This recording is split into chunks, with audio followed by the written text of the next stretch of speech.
What happened to you? I got maced. You got maced.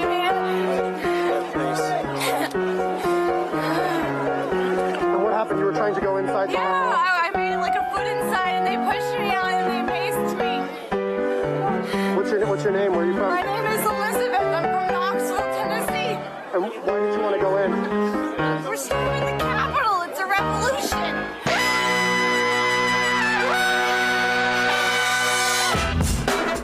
Good morning, sweet world, and welcome to the No Dunks podcast on the Athletic Network. It's Friday, April 28th, 2023. This is The Drop.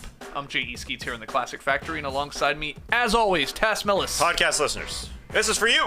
Next to him, it's the bearded one, my top shot hot boy, Trey Kirby. Heyo. Hey, yo. And last but not least, over yonder, making the magic happen, super producer, JD. Hello. There he is.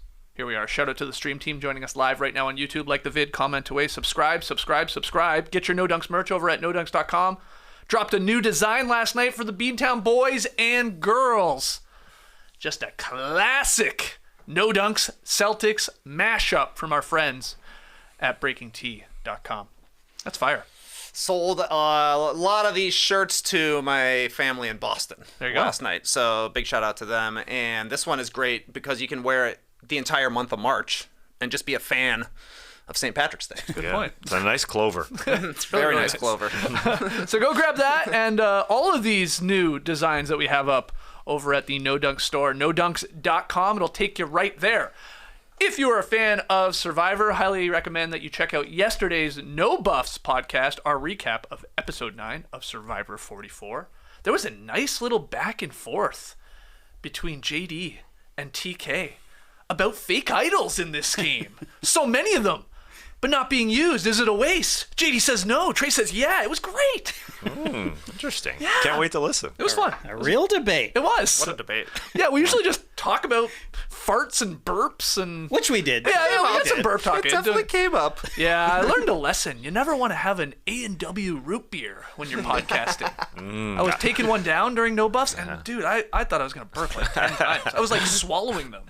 And then I had a stomach ache. That's right. Yeah. Yeah, I saw those zero sugar A&W root beers in the fridge. Don't I got sleep excited. on them, man. They're good. Yeah, I'm sure they are. They replaced the sugar with burps, though. That is the problem. Anyway, that's No Buffs. Check that out. It's up on YouTube, the No Buffs feed, and of course, the No Buffs podcast feed. And this weekend, in this very feed, in anticipation of Fast X, which is right around the corner, we have been re-releasing our old Fast Friends episodes from a couple summers ago. And so the next installment, it drops this week on deck. It is the Fate of the Furious. Some other people call it F8. So we talk about this one with the whole gang there.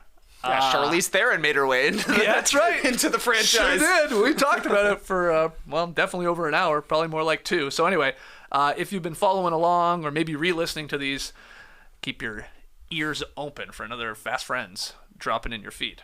On today's drop, we're going to preview and predict 3 second round series. Yes, we are into the semifinals in a lot of these, so we'll get into them, break them down, talk about things to watch for, X factors, make our predictions. We'll also look ahead just briefly to tonight's 2 Game 6s in California and whether those wrap up in LA and the Bay. And we'll end with some rapid fire hijinks, but we start with the one game on last night. Celtics pulling away late, beat the Hawks 128-120 for the 4-2 series win. Any big takeaways from this one, Tess? Sorry. Well, I will say the Hawks represented themselves well in the end. The first 2 games, yuck.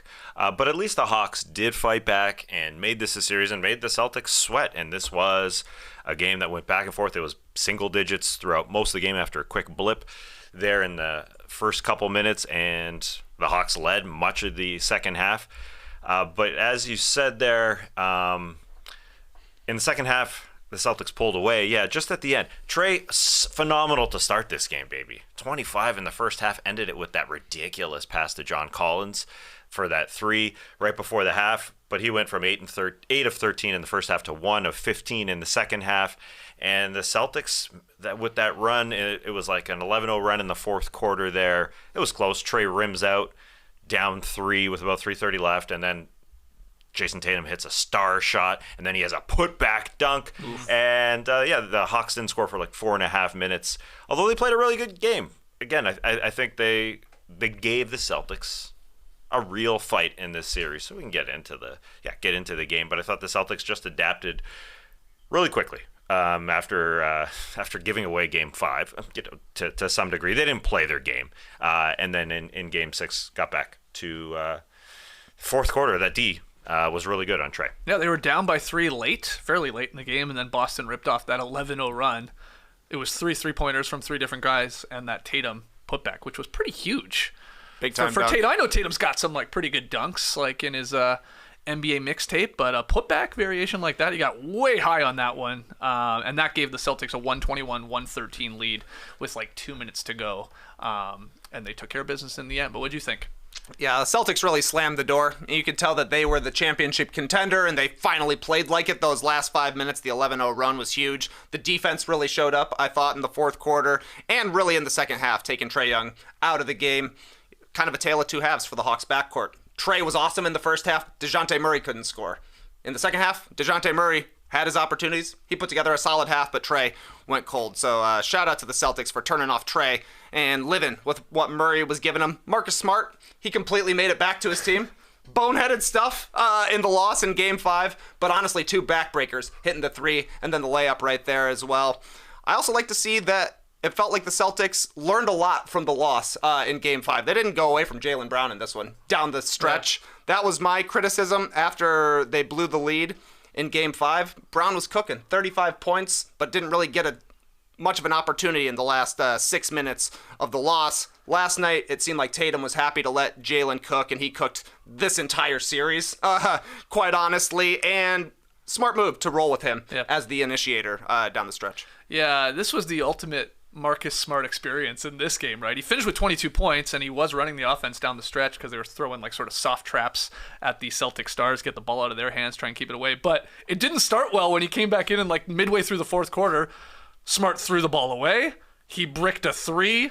Then they completely left him wide open. Hey, have another one. He missed that one pretty badly, and then he was out again. And you're like, oh, okay.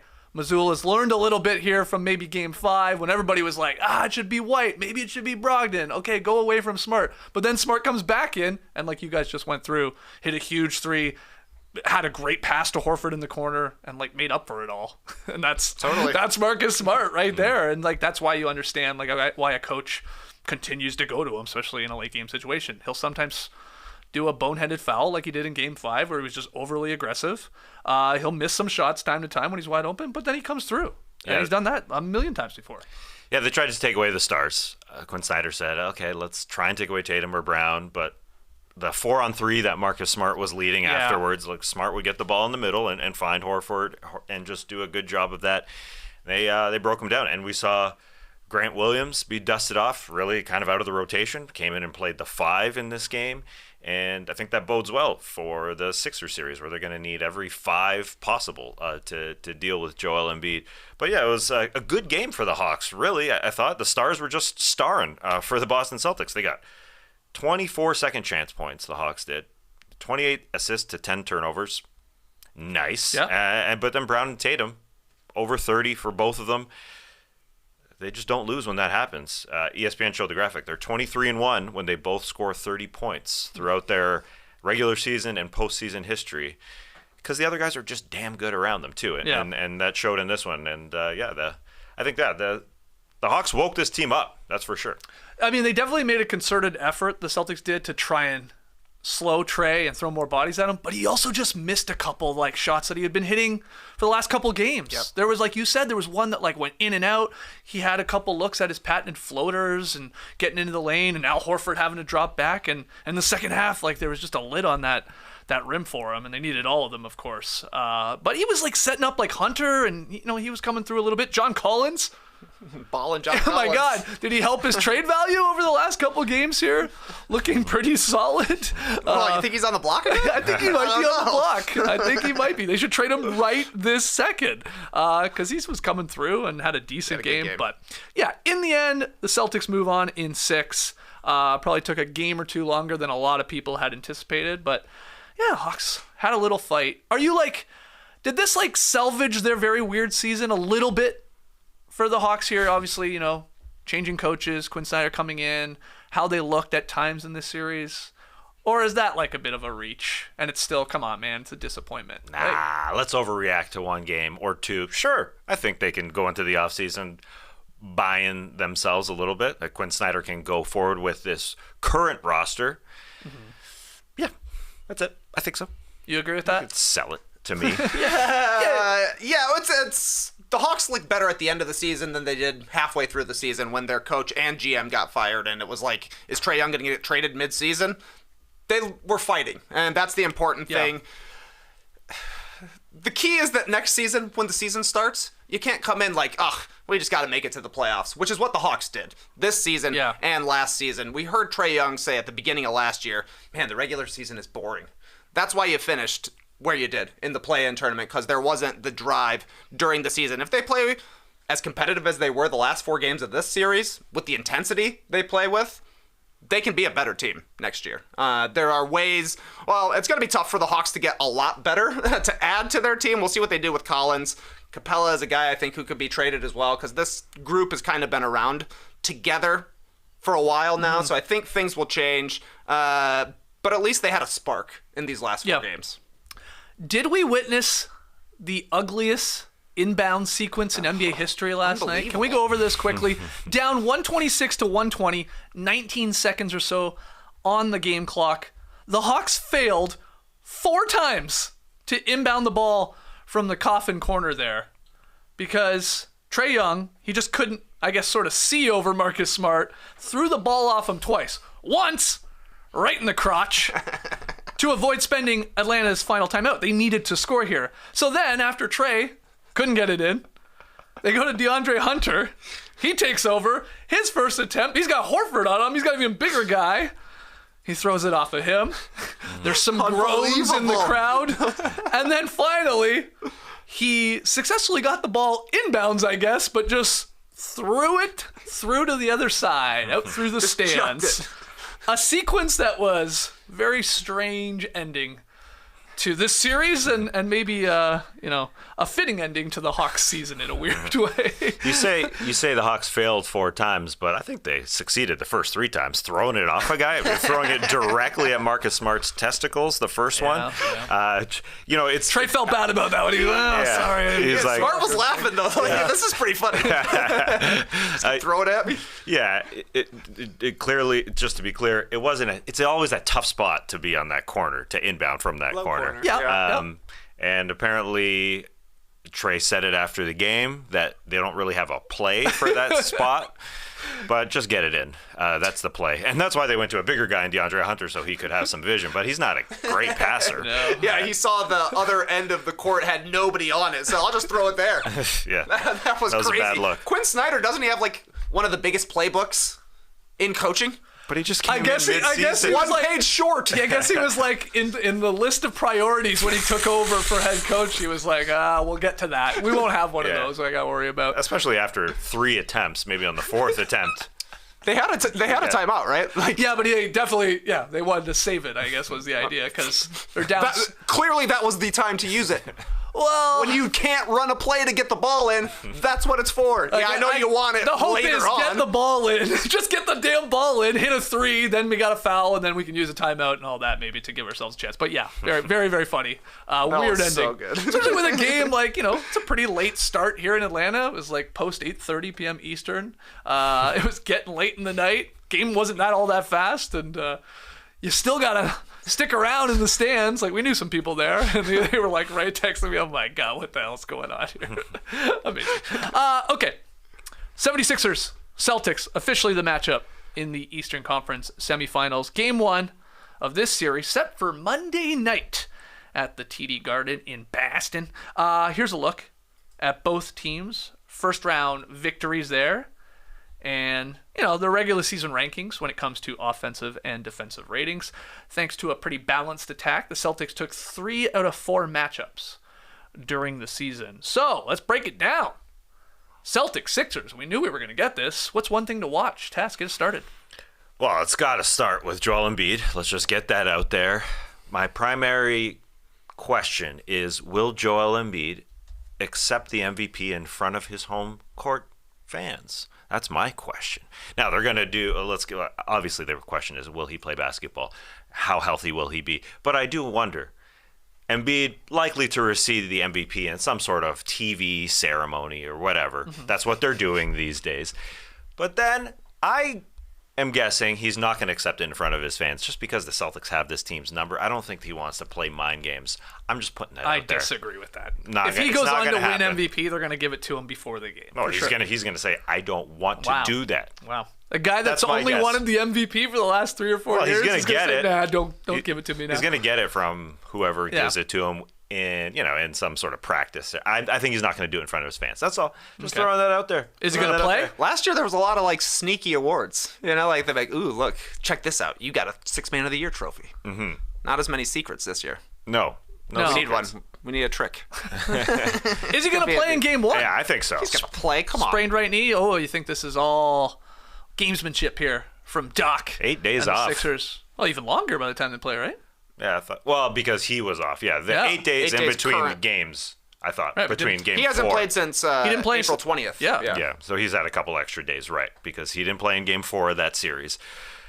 But it's not just about him playing. He's got to play damn well. Yeah. And he's got to play for a lot of minutes because the non-Embiid minutes are scary times. I know Paul Reed was good in round 1, but this is a different Celtics defense, so he's got to be great. And who is he going to play against? I think they'll just try and start Horford like they have been, but they could easily start Robert Williams like they did in their postseason run last year, and then you're going to see him banging Grant Williams from time to time as well. In the game that they won this year against the Celtics had won 4 straight against them before that game. He dropped 52. It was a cool 52. So, I mean, not that he has to drop 50, but he has to be awesome in this series. So he's got to be healthy. The knee's got to be healthy. Can't be rusty to start because of all those days off. Yeah, just strictly one-on-one. I'm looking forward to that matchup. What they've done a little bit differently, I think, because of the success Embiid did have, even though they only won 1 game, he had monster numbers like across the regular season series, is they don't worry about posting his ass up as much anymore. It is get him at the free throw line and let him operate there all season long, especially against Boston. And I think we'll see that again. Though my concern is because Horford, smart-ass defender, Grant Williams obviously will put his body on the line. When he makes those moves sometimes to the rim, they'll slide over, try and take the charge on the big guy. Bodies are going to go down. It's Embiid. They're going to hit the floor, and hopefully he doesn't pick up 1 or 2 offensive fouls early in a game that suddenly has to take him out a little bit. But yeah, Embiid is the number 1 question with this series. Is he playing in game 1? You guys think so? And then how does he look? And will he get injured again? Unfortunately, when it comes to him and this sprained right knee here, or any other part of his body for that matter. So that's huge. I forgot that he missed the first 2 games of last year's second-round series against Miami that they ultimately lost. Got his face in broken. 6. That's right, in the series prior against the Siakam's Raptors. elbow, yeah. Yep. But what do you got besides Embiid here? Maybe something to watch. Health is the biggest question. Embiid and Harden. Harden didn't look great in round 1 against the Nets. He had quite a few opportunities, had that huge game 1 where he was just hot from 3, but finishing inside wasn't really happening for James Harden. Getting to the free throw line wasn't really happening for James Harden. Tyrese Maxey was really their best perimeter player in that series. So I'm interested to see if Harden has a little burst, because I kind of think that the backcourt can really be a swing matchup in this series. You got Derek White and Marcus Smart against Tyrese Maxey and James Harden. It could go either way. Smart can take either of those guys out of the game, either Maxey or Harden. White and Smart can shoot you out of a game. If White doesn't want to take some threes, he was very good for the majority of the Hawks series. Oftentimes the Celtics' best player. Didn't do much in Game 6 last night. Smart, we just talked about. Peaks and valleys for Marcus Smart. But I think if Philly's going to win this series, Harden's got to play well. He's got to be consistent every single night. And then Maxey has to be as good as he was in round 1, because I thought he did a great job of the Nets taking the ball out of his hands, not letting Harden beat him. Somebody's got to do it. Maxey was ready to step up. So if he plays well, that could be an advantage for Philly, I think. Yeah, I have Maxey written down here as well. Against Boston's cavalcade of perimeter defenders. That's not going to be easy. He struggled in the regular season, if you care at all. Maxey, he averaged 10 points per game, shot 35% in the series against the Celtics, 21% from deep, because they have too many guys. And the other part is, they like to try and play Embiid as straight up as possible with their bigs. So obviously there's not guys like falling in and doubling him like that. So less room for him to operate. But he was awesome. 33 points in game 2 against the Nets. He won them game 3 at the end. So he'll need to continue, especially if Harden can't finish at the rim like we saw in that Nets series. That was a little weird. Had his moments, but yeah, I'm with you, TK. Didn't look amazing. So Maxey is very important, I think, for them to make this a series. X factor? It's got to be Maxey because Harden wasn't himself in round 1. He wasn't the Harden I predicted to have his best postseason ever. He struggled from 2-point land. Now the Nets were throwing out really good long defenders. Mikal Bridges, that was his number 1 job, doing a nice job against him. But the Celtics, as we've said here, do have bodies to throw at him. Many of them. I think it kind of gets swept under the rug because they swept the Nets, but Harden was just 34% from the floor, 26% from 2-point land. I think that's the important part. He was great shooting threes, actually, but when he got into the lane, he just didn't look quick. He wasn't getting to the free throw line. It's just a very un-Harden-like 2.8 free throws per game from the field in round 1. Maybe he's saving it for round 2. The speed, the burst, but it's going to be Derek White. It's going to be Marcus Smart, then a Brown, then a Tatum, then a Brogdon. They're going to throw a lot of bodies, and there's just a lot on Harden and trickle-down effect Maxey because PJ Tucker's not going to score a lot in that starting lineup. So Maxey, who was up and down in round 1, definitely came through. It's going to escalate in this series. You got to come through because the Celtics offense is probably going to be really, really good. So some consistency from the Sixers backcourt, as we've all said. Who do you got? Or what do you have as an X factor? DeAnthony Melton and Tobias Harris, I think, are big X factors, particularly in this series. They're both active defenders. Tobias Harris was really, really good against the Nets. He was guarding Bridges a lot. He was guarding Cam Johnson a lot. Melton, he's a disruptive kind of player. One of the Achilles heels for the Celtics these past few seasons are turnovers, and that's where Melton thrives. He's a Jaylen Brown type character where he's really good at turning defense into offense. So I think that they need to be as good as they were in round 1 defensively, but you got to get a little bit offensively from Harris and from Melton hitting open shots because they're surely going to be there. I think PJ Tucker is going to get a bunch of looks in this series. He's got to knock him down. And he hit a bunch of late threes in the final regular season game, in the one where Embiid went off, right? I'm pretty sure he did in the corner there. He can get hot. Yeah. He can hit some shots, and we know the Celtics are going to get him up. So the Philadelphia was one of the best 3-point shooting teams in the league this year. They got to knock him down. So Melton, Harris, PJ Tucker, and maybe even Jalen McDaniels gets a little bit of a run here just because they're going to need the athleticism to keep up with Boston. Yeah, I have Tobias Harris. He was phenomenal in the first round. It got overlooked, I think, because it was sort of a boring series, but he shot 57% from deep. He was lights out. But the question with Tobias Harris, it always has been through his career, is like, can he sustain that type of production? Can he continue to do it?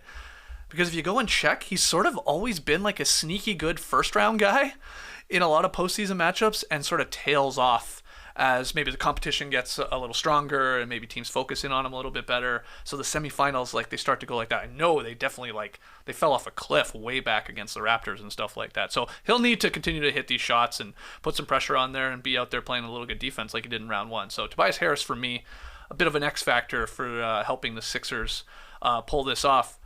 Prediction time or final thoughts. What do you got? Where are you going? Well, I do like how the Celtics got a good fight against the Hawks in round 1, not only for their team to wake up and play with urgency a lot, but also for their rookie coach. And Joe Mazzulla, I think that helped him realize I got to play call quicker, I got to make adjustments quicker, I got to call timeouts quicker, and I think from Game 5 to Game 6 that helped. I think we keep talking about Embiid healthy and scoring a lot. He's too talented not to, but also defensively, they're going to make him work, and it's just a lot. It's just a lot on that guy. So I think they start Horford to spread out the Sixers defense, which is a good defense, but Horford will be there, and they're going to make that 4-on-3 happen if they try to get the ball out of the Jays' hands. So I think the Celtics should be favored in this series, and so much on the health of Embiid, and as you said, Harden. I go 6. Celtics in 6. What about you? Is this the Eastern Conference Finals? After Milwaukee goes down. Milwaukee's gone. The Celtics were the best team in the league for 3 quarters of the season. Sure Philly feels was like- the best team in the league for 3 quarters of the season. I mean, look, probably yes is the answer to your question, but the Knicks and Heat both played, I know at least the Celtics really well during the regular season. So I don't think they would get waxed, either of these teams, in what will be a conference finals. But yeah, the favorite is in this group here in the semifinals matchup. They both have home court advantage against the Western Conference if they get there. Also true. Stats. Also true. There you go. Well, I think that the 76ers are going to have the best player in this series. Joel Embiid. He's going to win MVP unless Tim Bontemps' leak was correct. And Al Horford used to be the Embiid stopper. Not anymore. No. Embiid has completely figured it out. They were 0.5 seconds from having another victory over the Celtics this year on that 3-quarter court shot. Then he obviously hung 52 on him. Embiid is going to get his, definitely be the best player in this series, but I think Boston probably has like the next 4 best players, unless James Harden can get to a level that we haven't seen quite yet in the playoffs so far. So I'm with Taz. I'm going Celtics in 6 here. Celtics in 6. Okay, so you're not as concerned about how the Celtics maybe played at times versus the Hawks, because there were some worrisome things. And not that the Sixers looked like dominant in a sweep against the Nets either. There were a couple things as well, but like the Hawks guards definitely went at Al Horford and had a lot of success at that. So I wonder how much action, obviously, the Sixers will try and include him on that end, because Horford's going to play, and he's got to play against Embiid. When they went smaller, Boston, they got killed by the Hawks on the glass. We'll see whether or not that comes into play here. And Mazzulla did look a little over his head at times. Now, then again, you got Doc Rivers as the other coach, but he's like trying to find out a consistent rotation. And, like you said, he was learning on the fly here. It was his first real playoff matchup as the main guy, but I wonder if that's like a tiny bit of a check to the Sixers. But in the end, I'm coming back to like the Celtics, high volume 3-point shooter. You say Embiid will probably be the best player in the series. That's probably true, but then, my God, Tatum and Brown, like a couple games in this series, they will be one of them, if not both of them. And then you just have like 2 sets, it feels like, of defensive-minded backcourt players to slow a Maxey and Harden. Like, I mean 2 sets. It's like they're starters, and then they're guys they bring off the bench are no slouch. So they're like tailor-made in a weird way here to I think, take care of the Sixers. They can exploit their weaknesses. So I'm agreeing with you guys. I'm going Celtics in 6 as well. 6. Everybody taking the Beantown boys. Love beans. But people are all over the map on this one. They think this could be the year the Sixers get it done against them. People say the Celtics are going to like wax them. Like, it's all over the map here. Embiid's health is a major, major issue. I hope he plays in game 1. I hope everybody's basically full squads for this one. It'll be a little bit more competitive. He's been talking all season long about not missing playoff games with freak injuries, because that's what he called it, like getting hit in the face by Pascal Siakam. That's not anything that's a problem with Embiid, right? He just got hit in the face. This one's a little bit different, but I mean, he's going to have more than a week to sit. He's got to play. He's absolutely going to play. Hopefully he does. We've got Celtics in 6. Buddy. You tell us, though, what's your prediction for Celtics-Sixers that gets started on Monday night? We're going to take a break. When we come back, we'll look at 2 of the other second-round series that we know and get into the Nuggets-Suns and the Heat-Knicks. Can you believe it? Don't go anywhere. What an incredible weekend we had this last weekend, guys. We are right in the sweet spot here in Atlanta. Not too hot, not too humid, not too buggy. You just got the sun shining down. Maybe you got a cardigan draped over your shoulders in a jaunty way. That's right. It's perfect wine drinking weather. Oh, yeah.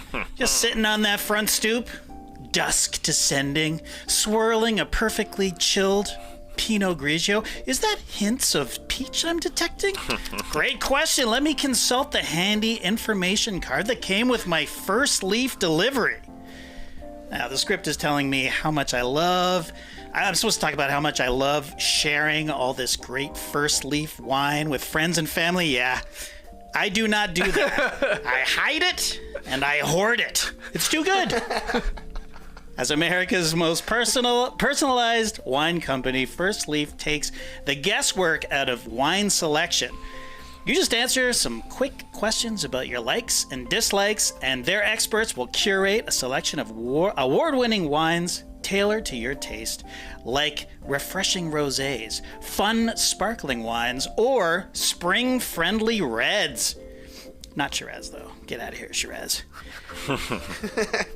They sent me a Shiraz, and I unloaded that one. I did share that one. Ooh. David and Ray.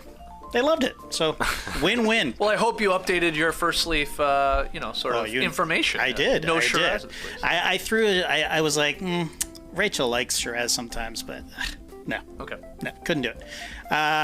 You get to choose how often you receive your wine, and every selection is backed by First Leaf's 100% satisfaction guarantee. And because First Leaf cuts out the middleman and works directly with some of the world's foremost wine producers, you get quality wines at prices much lower than you'd pay at the store. Plus, if you have any questions about your wines, like what to pair them with, First Leaf's certified wine concierge team is there to offer expert advice. I love sharing great wine with my friends and family. No, I don't. I like to hoard it all and keep it for myself, and I know you will too. So give First Leaf a try. Head over to tryfirstleaf.com/nodunks to sign up and save 50% on your first 6 bottles plus free shipping. That's tryfirstleaf.com/nodunks to save 50% on your first 6 bottles plus free shipping. Try firstleaf.com/nodunks.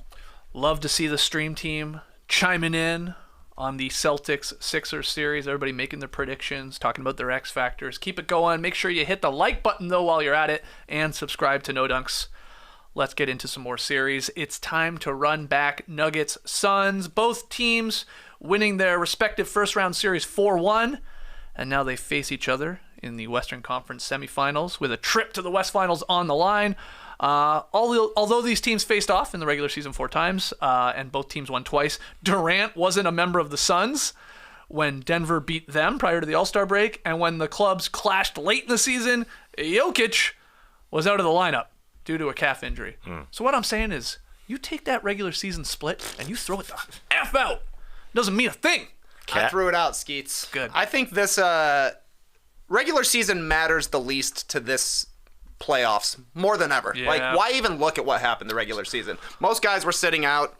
As we saw with the Heat, you don't even have to play during the regular season. Just turn it on in the last month. That's really all that matters. And just like big moves for the Lakers at the deadline, and coaching changes in some of these teams, and no, you're not wrong. Yeah, and I don't think Jokic was even hurt. I think Michael Malone just said, "We ain't showing you Jokic in letting you defend him." Nah. Well, what's one thing to watch then in Nuggets Suns, which should be a high octane offense series, high octane series. Let's just watch offense. I think all the big name players got really good matchups for them. Booker versus Jamal Murray. That's going to be tough for both guys. I mean, whoever tries to take a turn on Devin Booker, same goes for Jamal Murray. Murray showed that he's looking great.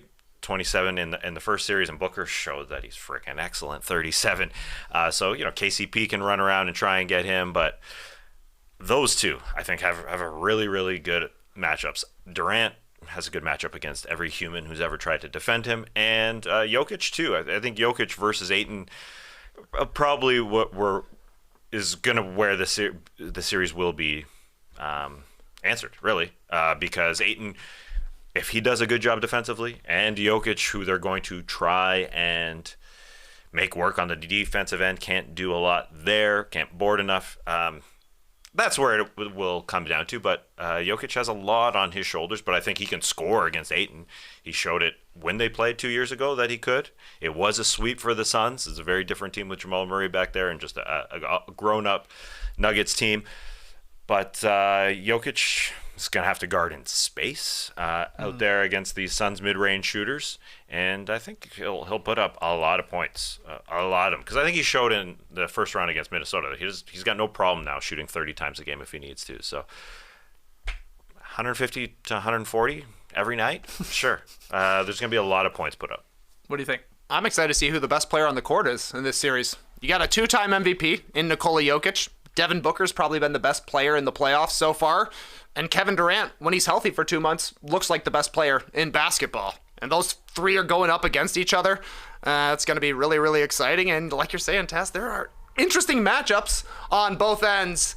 One thing I'm also going to be concerned with if I'm the Nuggets is defending pick and roll. They like to play a drop coverage. We saw when the Nuggets lost to the Suns a couple of seasons ago, mid-range jumpers to death. And that's going to be a problem if Jokic is playing in a drop, because you got Devin Booker shooting those jumpers, you got Kevin Durant shooting those jumpers, you got Chris Paul likely in the fourth quarter. They could get middied to death in this one, especially if they're going to roll out there with MPJ and Nikola Jokic, two of their top 5 players, two of their starters, but also guys who can kind of be flammable in a pick and roll situation. So it's going to be interesting to see if the Nuggets have any tricks up their sleeve for shutting down an offense this high-powered. Yeah, and the Suns are cooking with inside the three-point line. Great stat from Schumann here in breaking down this series.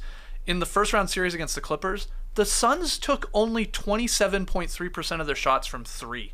That is an insanely low number in today's NBA game.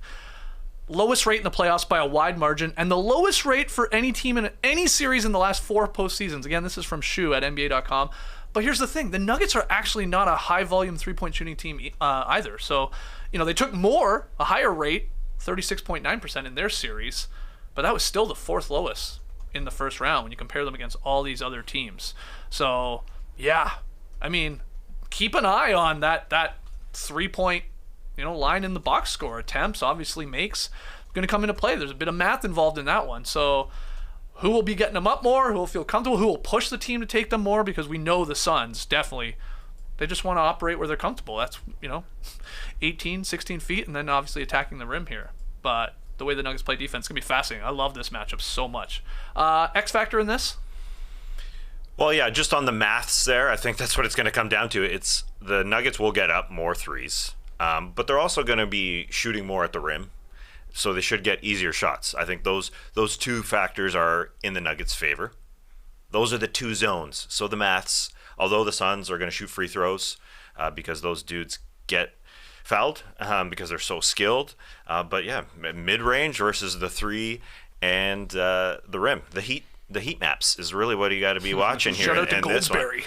And yeah, and how much those Suns are going to play. All those starters, they play a lot because they don't trust their bench. And yeah, they are getting a little bit older, but mostly Chris Paul. And maybe Durant should be able to hold up no problem. But yeah, the depth and the numbers. Unfortunately, that's what I'm talking about. It's not fun. Not fun to talk about that. But yeah, I think all the stars have favorable matchups. They're all going to score so much, and it might come down to the gritty, more possessions where the Nuggets should have more boards, and are they the bigger team overall? And yeah, they showed that they could play pretty ugly against the Minnesota Timberwolves monstrous front line, and this is a very different front line for the Phoenix Suns. So I think it could be won there with just extra possessions. A lot of responsibility for DeAndre Ayton in this one. He's got to try to not get destroyed one-on-one, which honestly, good luck. Jokic whooped him in 2021, put 41, 15, and 15 on him on Christmas Day. Got to hit the glass, can't foul, because then you're looking at a Bismack Biyombo, which honestly might be a fair choice because he's a strong dude, can take some bumps against Jokic. The bench is interesting. Neither team has a good bench. They've got one guy who they can play. It's Josh Okogie, maybe, for the Suns. Campaign, I guess he came back. He would be helpful. And then it's Browns and Green for the Nuggets. 2 Browns, 1 Green. But the ultimate X factor is Michael Porter Jr. in this one. He's got to hit threes. He's a great shooter. We saw him make other plays down the stretch in their win in Game 5. They need him to get on the glass and rebound because extra possessions will certainly help. He's going to have favorable matchups because I imagine people will probably get hidden on Michael Porter Jr., maybe Aaron Gordon as well. And then Chris Paul, I think, is kind of a bit of an X factor here. Can he guard Jamal Murray? Probably not for an entire game. And if not, maybe he hides on Michael Porter Jr., but then Michael Porter Jr. just shoot right over him. So those are two guys. Whoever plays better between MPJ and Chris Paul, that could be the series. Yeah, Michael Porter Jr., We're in sync on this one. We've been talking about it for a while. He feels like the ultimate X factor to the championship. Like if he plays at the level at times he's shown, the Nuggets could win this whole thing. He had a decent round there in those 5 games against the Wolves. 16 points, 8 boards, assist, a steal. Shot well though from 3, 42%. Basically hitting 3 a game, and they're going to need every one of those. And to the Chris Paul thing too, like where he is put defensively, also we saw in the series they just played, the recipe to play the Suns was like, all right, we got to let Chris Paul shoot. The guy's not on fire right now. He's obviously getting up there in age, and we got to live or die with that. But he picks his spots. He'll come through in clutch situations, but he will go cold, and I wonder, like, we'll see a little bit of that defensive strategy from the Nuggets here again in terms of like, all right, We'll try and take away Durant. We'll try our best to throw bodies at Booker and make life difficult. We've got some defenders we think can maybe do that, especially in KCP. So Chris Paul's going to get his looks. This will be this one. I don't know where to go on this one as we get to our prediction here. I've gone back and forth on who's winning this series. Yeah. It's very possible the winner of this one, Trey, like you said, in the East. Hey, is the winner of the Celtics-76ers the team going through to the finals from their conference? Could be the case here. In Nuggets Suns. Yeah. Where are you going? I just like the evaluating of the Sixers and Celtics.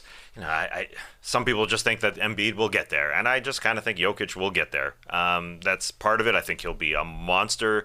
He learned in that 2021 series where he got ejected and his team got swept that he's got to be responsible, and I think he's got a good matchup against Ayton. I think it's really going to fall down to him and him being pretty active defensively, which is a very, very, very, very tall ask of him. And there's another tall guy on the other team that, we're kind of overlooking Kevin Durant to some degree. Like he could just light on fire for 40 points, but his former teammate Jeff Green's going to come off the bench and do something against him. I don't know. It's tough. The Nuggets seemingly don't have a good bench advantage, but they were awesome in round 1. They kicked the Wolves bench's ass. They were the second best defense. Short-handed Wolves team for sure. For sure, yeah. But yeah, the double brown-green compost bench there. Boys. Yeah, Christian Brown, Bruce Brown, Jeff Green. Yeah. They did it. They got to do it again because if they don't have an advantage there, then the Suns have the advantage most likely. So it's way up in the air, but I'll take the Nuggets in 7. Nuggets in 7, going the distance. TK, where are you leaning in this one? It's funny when you say Jeff Green was his teammate. That's like everybody. Right. He's played with everybody. Chris Paul's teammate once upon a time as well. Somehow never played for the Suns, though. Yeah, never played with Booker. Give it time. Give it time. Jeff Green would be a perfect veteran to add to this Suns team for next season, so I'm sure he'll be there. And he'll get some minutes. I don't know. This one feels like a coin flip. You've got the continuity, I guess, of the Nuggets. I guess they've been together with this same starting 5 or a core 4 of their starting 5 for quite some time at this point, but they haven't been able to go through it in the playoffs together. I still think that matters a little bit compared to a Suns team that was just completely thrown together and hasn't really faced a real team still to this day. They've only lost 1 game, though, but you're right. Exactly. Outside of game 1, that was when they faced an actual full-strength, almost team. Paul George wasn't playing, but the Clippers looked as good as they could. Give me Nuggets in 7, which is a coward's way of saying it could go either way. Oh, for sure, for sure. All right, I'll swerve on this one. I'm going to go Phoenix Suns in 6. I'm sort of, and we talked about it recently, like, as odd as it sounds, Devin Booker is somehow being overlooked at what he did against the Clippers that were shorthanded, missing some of their guys. But, man, this guy has done it before in playoff series, obviously going to the finals. He's playing the best ball he's ever played, I believe, the level he's at right now. There is this whole Kevin Durant factor, which, like, it is funny to say, like, we almost forget about that guy. Because the Clippers did a job of, like, we are going to make you forget about him because, like, we're going to basically trap him and keep him away from the action. And a lot of the times he's like, all right, I'll just sit over here for a lot of possessions. He would still finish with, like, 25, 30 points because it's KD and he gets it in his sleep. But I just think there's just going to be too much offensive firepower. The lack of bench, it'll probably lose him a game or 2 here unless, Cam Payne is suddenly back into it. He only played 3 minutes right at the end of that series against the Clippers. Josh Okogie, we'll see what he can give them off the bench, if they're continuing to start Craig, which I imagine they would. But it'll be close, but I'll go Suns in 6 in a very, very fun series. But that would, look, I think a lot of people will be picking this one in 7. Hemmen and Han, where are you going? Nuggets Suns, let's hear your prediction and something to watch, an X factor in the particular series.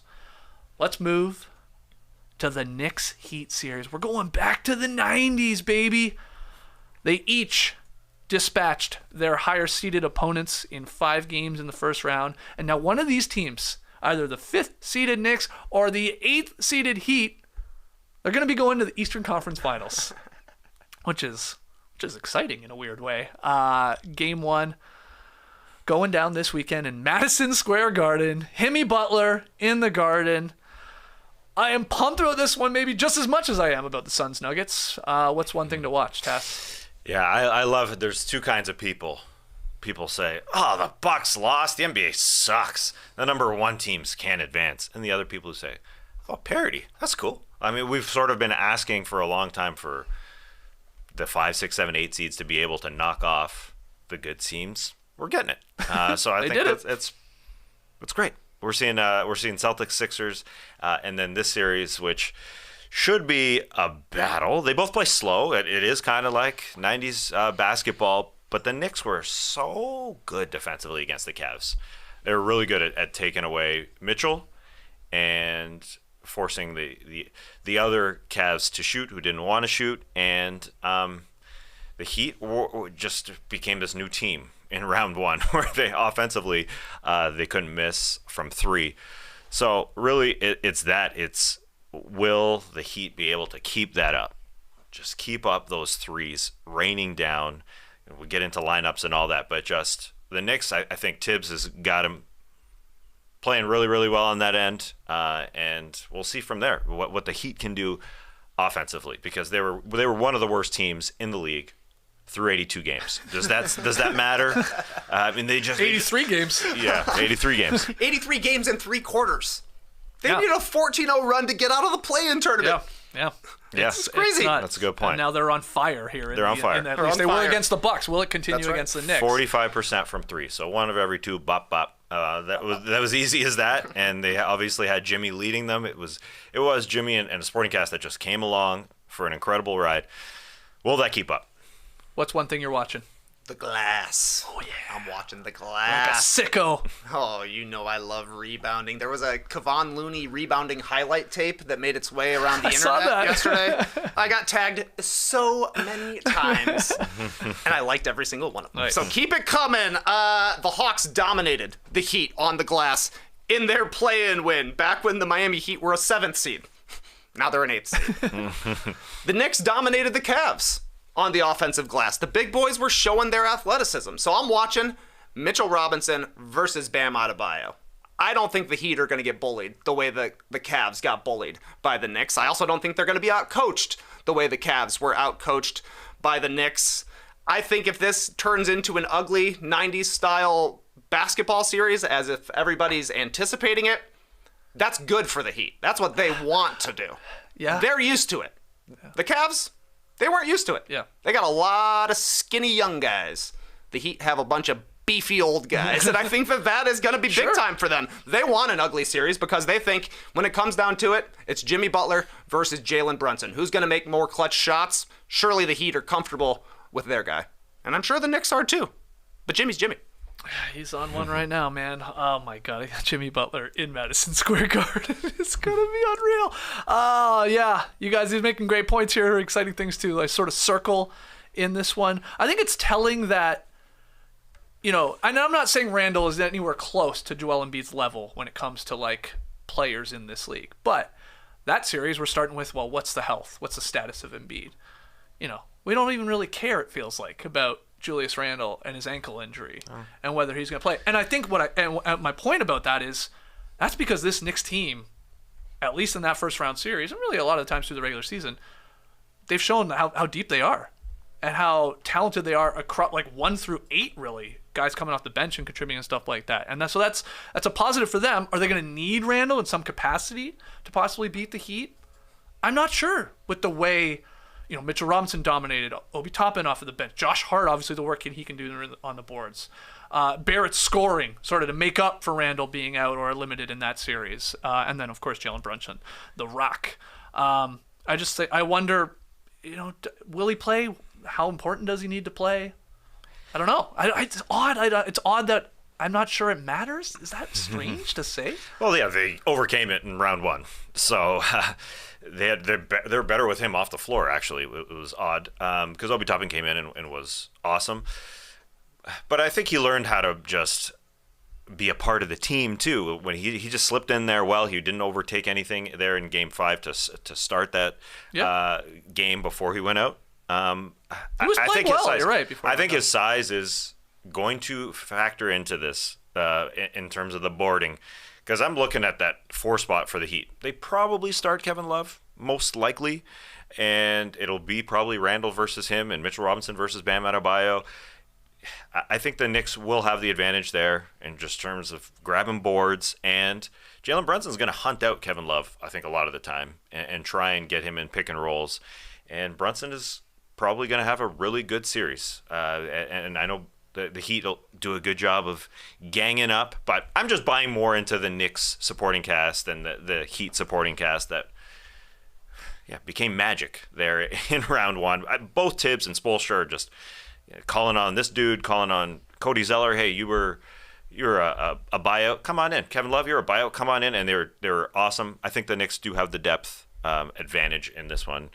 And at the same time, the Knicks couldn't hit shots either, but they made up for it because they just grabbed so many boards. So their offense at time was miss a jumper and Mitchell Robinson go get it. 40% of their shots missed were grabbed as offensive boards. That's a lot. That's the most in like 9 years. So they made up for it with second chance points. It's going to be a bumping and a grinding, that's for sure. But Brunson could have a really big series in this one. X factor for you. 3-point shooting for the Heat, because I'm with you. The Knicks are a deeper team. They've got Quickly, who can play, Toppin, who can play, and Isaiah Hartenstein, who can play. For the Heat, though, it's like Kevin Love or Caleb Martin coming off the bench alongside Duncan Robinson, Kyle Lowry. They got to hit threes. For that to be a reliable bench, for them to negate what the Knicks are surely going to do, they've got to be able to hit threes, because the Knicks are not a good shooting team. No doubt the Heat are going to go zone against them and say, you shot 28% from 3 against the Cavs. Are you going to do it again? Mm-hmm. Can you actually make some shots? Right. I mean, if the Heat aren't hitting threes, if their role players are not hitting threes, they ain't role players, because they're not really giving you anything else out there. But if they're hitting, as we saw against Cleveland, they can stay on the court. Sorry, against Milwaukee. But I don't know. Everybody's got to make threes, to be quite honest. It's the new NBA. But the Heat got to do it. Otherwise, they got nothing else out there. They don't got Tyler Hero to put the ball in his hands and get baskets. Bam does it sometimes, but they score a lot of points from 3-point shooting. Somehow, the Heat's bench was the best bench in round one. Despite what they had to overcome during the offseason, or the whole regular season, and Hero out and Oladipo out.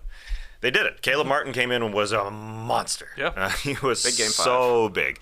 And you could look 5 years ago and say, oh, Lowry, Love. I mean, they have the names, but they were just perfect in round one. Will it continue in round 2? Prediction then. Where are you going? This is so hard. I got the Knicks. I just feel it was a little too magical for the way the Heat all came together perfectly. And obviously they do have Jimmy. But he's the ultimate wild card for sure. Yes, but I think Brunson is better. I think Randall can't be worse, really, as far as his shooting goes. So, this is the weird one where the Heat definitely have the best player in the series. But I'm taking the slightly more complete team. So I'll take the Knicks in 6. Trey? I'm going the other way. The Heat have the best player in this series in Jimmy Butler. I think the Knicks drew a favorable first-round matchup, and the things that went their way in round 1 will not go their way in round 2. I also think the Heat have been preparing for this the entire season. How many times did we talk about them playing 5-point games the entire year? Every single Heat game was close, and Jimmy Butler was great in the regular season, finished top 3 in Clutch Player of the Year voting, and he is somehow even better in the playoffs. So I'm going for the Miami Heat in 6 here. Miami Heat in 6, taking care of business in South Beach, says Trey. All right, it's tough. I'm going to go 7. I'm going to go Knicks in 7 at home. Obviously in Madison Square Garden, if it were to go to that, it's a coin toss to me. I feel very similar to the way I felt about the Cavs-Knicks series, where a lot of us thought it would go longer, and man, that one feels like a coin flip, and in the end I went Cavs, and I was regretting it. Jalen Brunson's the winner. It's going to be tight. It's going to be ugly at times in the best possible way, I think. Especially when you're going to be contrasting it with Suns-Nuggets in that series. There's going to be some low-scoring affairs, but yeah, who are these like peripheral players that have a game in the Garden or in Miami that catch fire for a quarter or two? Kyle Lowry could be, obviously, he's a gamer, and we've seen that before. Quickly can do it, no doubt. Josh Hart, obviously, the impact he's seen. There's going to be like all these guys that are just going to swing this series like sort of from quarter to quarter, half to half, and ultimately, I think, game to game. And that's what I think always makes the postseason super, super fun. And can Jimmy Butler just stay on this heater? Or is like the defense of the Knicks, the way they played actually in the first round against the Cavs and locked in on Donovan Mitchell, can they slow this guy? I can't wait. I'm pumped about this one. He's going against his dad, man. I know. Put him on the map. Oh my God. Oh man, Jason Concepcion sent me an incredible clip this week. It was Jeff Teague talking about the practice that Jimmy Butler had when he had all the third teamers, and he showed up and he schooled everybody. Crazy, like Tibbs. 100% on Jimmy's side. He had skipped everything. Like, he'd skipped every workout. Jimmy shows up, but Tibbs' hand just starts shaking. He's getting so excited. And then Jimmy completely lights up everybody. And Jeff Teague is like, this is awesome. But then I realized he was talking about the starters, and I was a starter. But Jeff Teague was like, I was cheering him on. I don't think to this day Jeff Teague realizes Jimmy was trash-talking him as well. Yeah, right. But it was incredible stuff. Those two are, like, locked in with each other. We saw Mike Brown did a great job the first couple of games against Steph Curry, knowing the ins and outs about how to defend him. So I think Tommy will pull some schemes out to make it tough on Jimmy, but Spoelstra's a better coach than Thomas, and Spoelstra always beats Thomas. That's a good point. Mm-hmm. I love that. I feel like both of these teams will not be rattled by each other. Yes. That's what I'm anticipating here, at least. Where in their other series, they got to their other teams. Obviously, the teams that were ranked a little bit higher in the standings than them, and they put their imprint on the series. I think that's going to be like the tug of war here between these squads. That ferocity and obviously like the barking and all that. There's going to be a lot of shit talking. We're going to have so many clips from the 90s. We're going to see Van Gundy hanging off legs and stuff like that. It's going to be great. It's going to be great. Okay, I'm going Knicks in 7. You're Knicks in 6. Trey going with Jimmy Butler and the Miami Heat in 6. Let's hear from you guys when it comes to your Knicks Heat prediction and something that you're watching. We're going to take our final break. When we come back, some rapid fire fun. Oh yeah, our next partner is a product I use daily, Athletic Greens.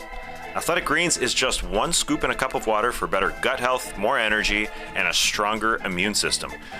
No more multivitamin pills for this guy. You know how happy that makes me. And no stanky pill taste either. Don't like that. Who knew vitamins tasted this good? It's true.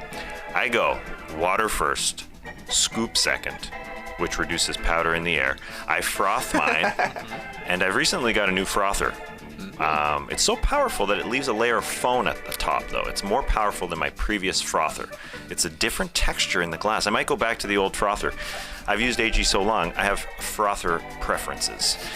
So what is this stuff? With one delicious scoop of Athletic Greens, you're absorbing 75 high-quality vitamins, minerals, whole food source superfoods, probiotics, and adaptogens to help you start your day right.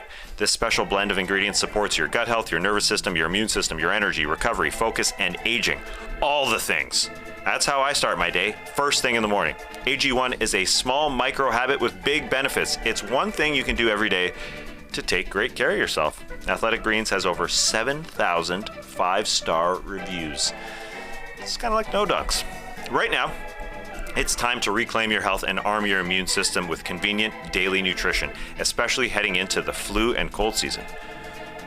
Seems a little early for that. But anyway, it's just one scoop in a cup of water every day. That's it. No need for a million different pills and supplements to look out for your health. To make it easy, Athletic Greens is going to give you a free 1-year supply of immune-supporting vitamin D and 5 free travel packs with your first purchase.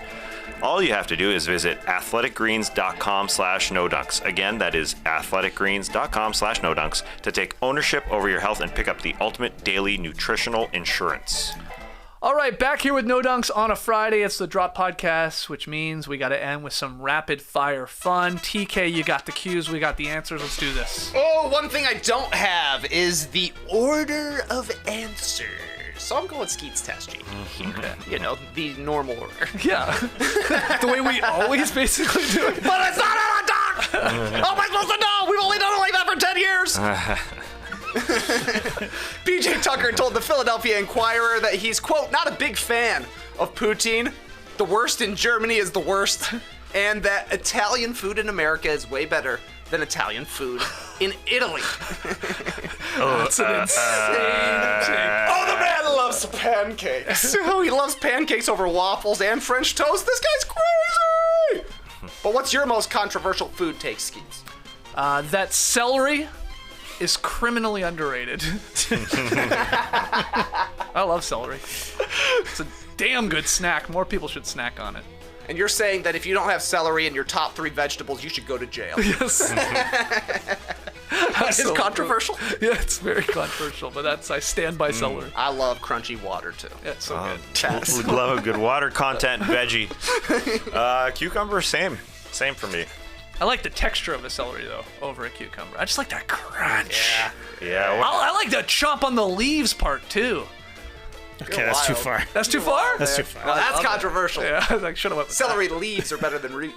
What about it getting in your teeth? that. That happens, sure. I don't Yeah. like You that. don't like that? Oh no.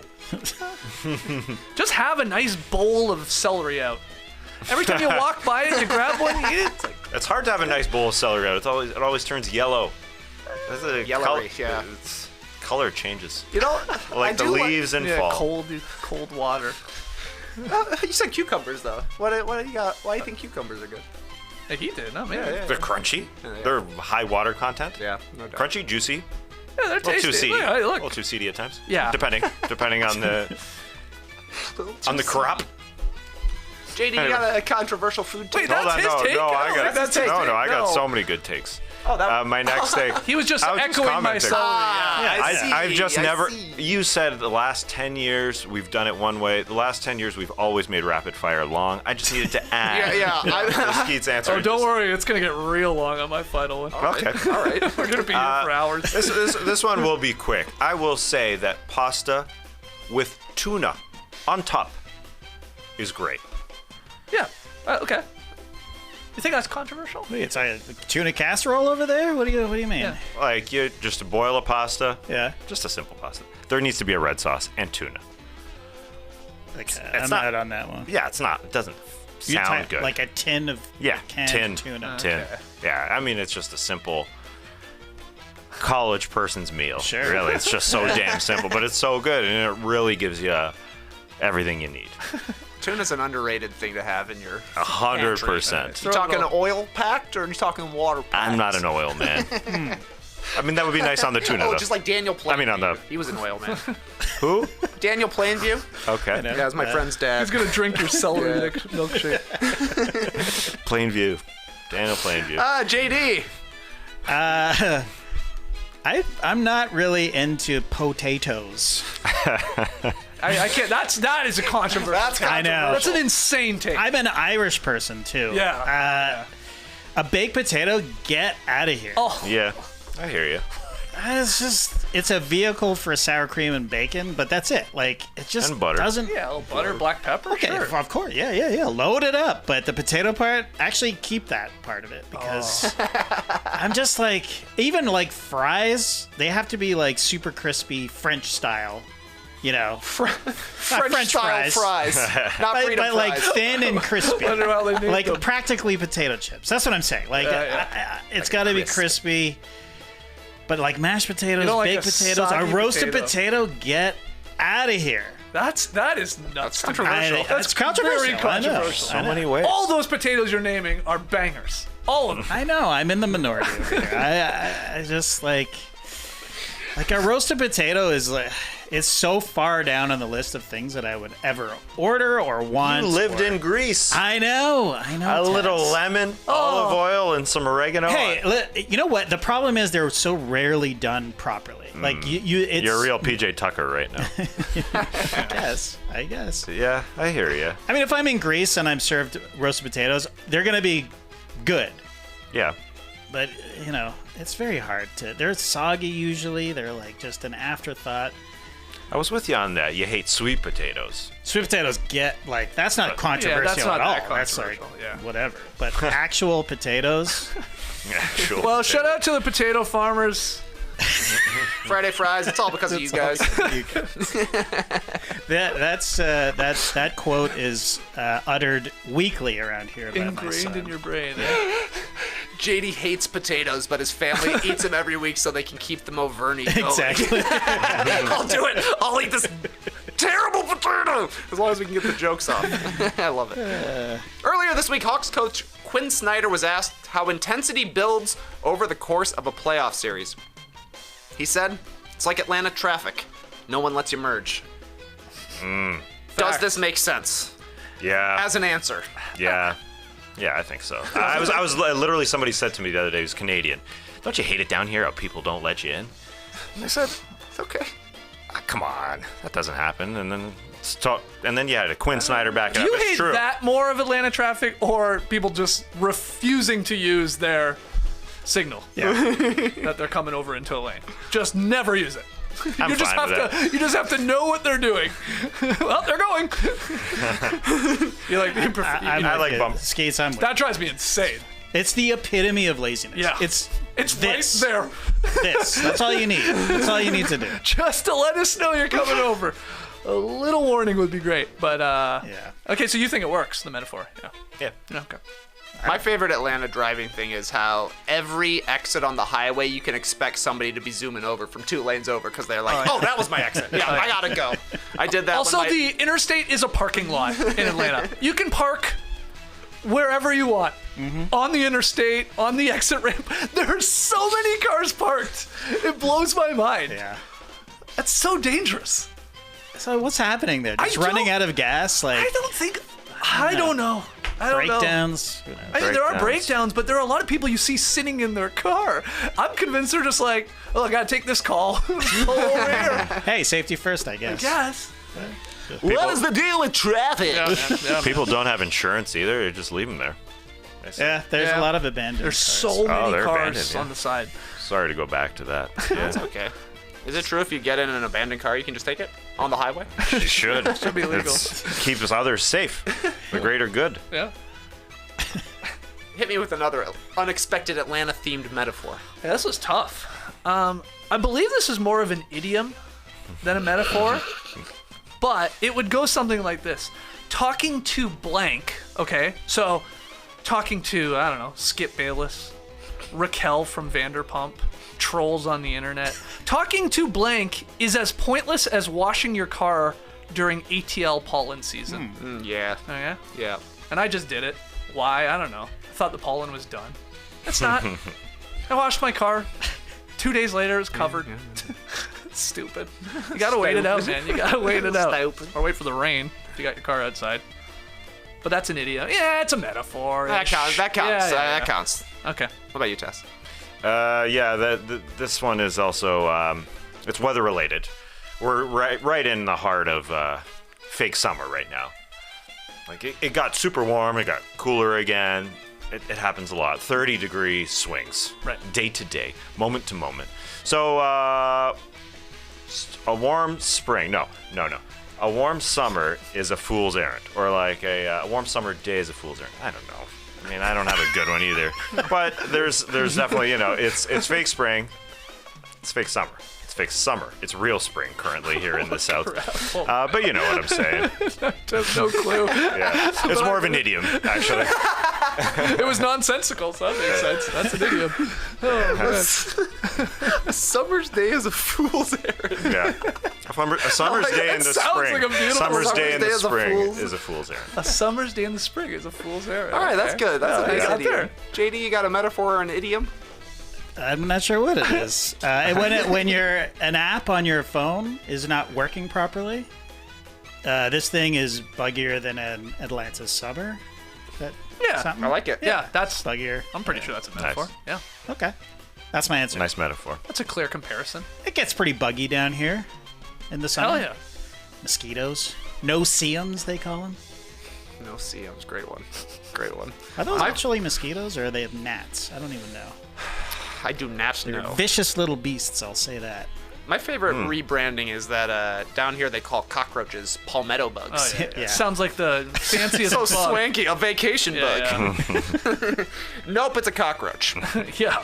Legendary talk show host Jerry Springer passed away this week, which led to NBA Twitter circulating the decades-old clip of Benny the Bull's appearance on the show. Benny was on a Secrets to Tell episode where he was crushed to find out his girlfriend was hooking up with the giant inflatable bull behind his horns.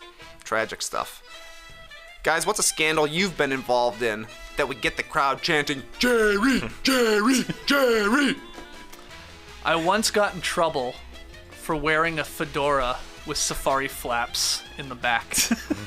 And it happened in a meeting, okay? So my boss, his name was Mr. Andrews, he told me to take it off, said it was distracting. He said if anyone disagreed, he'd let me keep the hat on. But nobody said shit, dude. Nobody said shit.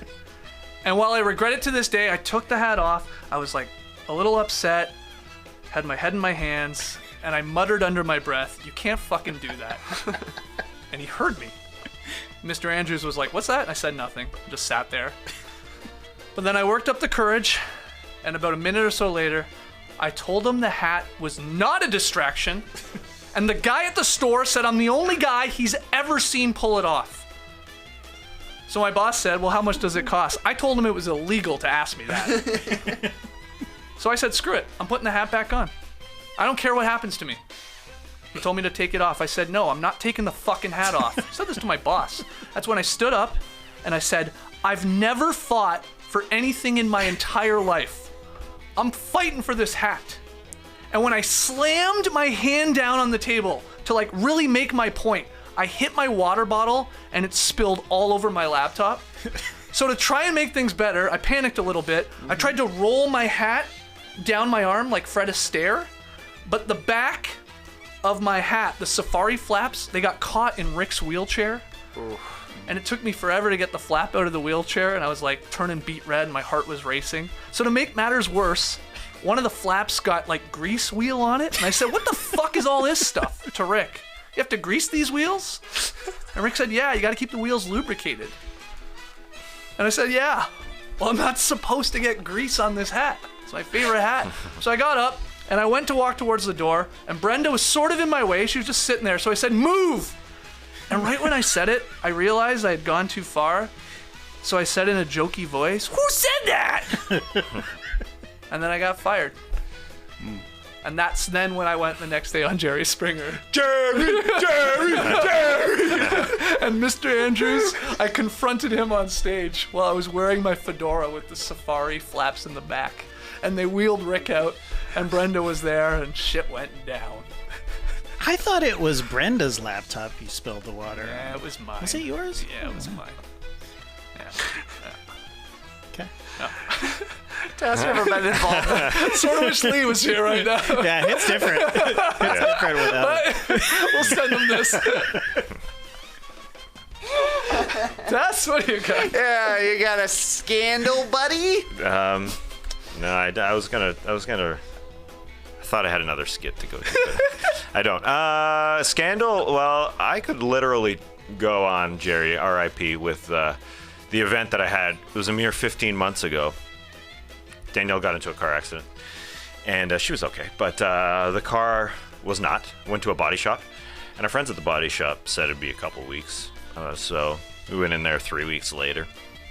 Where's our vehicle? Because it was nowhere in sight. Well, it's being worked on at our other body shop. Didn't like that right from the get-go. Wow, it's not even there. Yeah, we're not on site. We Can't could even see do it. more at our other body shop. Apparently, they didn't have the tools at this body shop that I went to. This body shop that I trusted my car with. Anyway, so we went back a week later. Okay, it's been a month. You said 2 weeks. Where is this vehicle? and I pulled out my fedora. I rolled down my arm. Anyway, Got grease all over it. a lot of grease. This dirty body shop. Anyway, we had it was another 5 weeks. It took 9 weeks to get this car back. Didn't see it. Didn't trust him that we'd ever get the vehicle back after a while. After going back and forth, we had to have some strong discussions. And it was tough. It was a very tough 9 weeks. Anyways, we got a car back. It was fine. But it would have been nice to have it back. It just seemed like an easy job.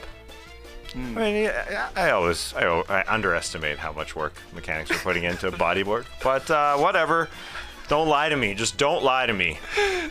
Did I write a bad review after? Nah. No. I'm not that type of person. But every person I told, do not go to said body shop. Word of mouth. Wow. Even worse. Even more powerful, yeah. Way more powerful. Quite powerful. I could see that being a Jerry Springer episode. Totally. Like, Did he do like consumer problems? Probably, yeah. That's a good question, yeah. maybe at the start, and then they went really nuts. Once he got the eyeballs. Once he got the eyeballs for a 13-year-old who's dating around. Yeah. And on the day I picked up this vehicle, the guy who I usually talk to, the manager, was working on another car, but didn't come to say goodbye forever. Didn't come and dress me whatsoever. He did give some sort of through in and out. I put an oil change in there, but he didn't say that. He did that third party. Oh, jeez. Just come say hello. Cowardly. Oh, yeah. He was Shake afraid my of hand. you. He was afraid of you. Yeah, he didn't like the confrontation. I didn't either. I just wanted my car. That's all anybody Consumer ever wants. problems. That's a good part. Somebody should just focus on that. Oh yeah, the People's Court. Yeah, I guess they do that's that. a thing. Steve Harvey's got his own People's Court now. Has he? He's the judge. What? Yeah. Yeah. I saw an ad for it. Yeah. I'm like, yep, I'll be watching that. I will 100% watch that. Buddy. It's perfect. Yeah, Scandal JD. I do not have one personally, but this is true. Jackson, my youngest son, it's his scandal that he's embroiled in, or was. Mm-hmm. His ex-girlfriend got suspended from school because she threatened to stab his new girlfriend. Whoa. Yeah, that's scandal. Jerry. That is a Jerry scandal. Wow. And they're both so waiting at backstage right now. Let's bring him out. Bring him in.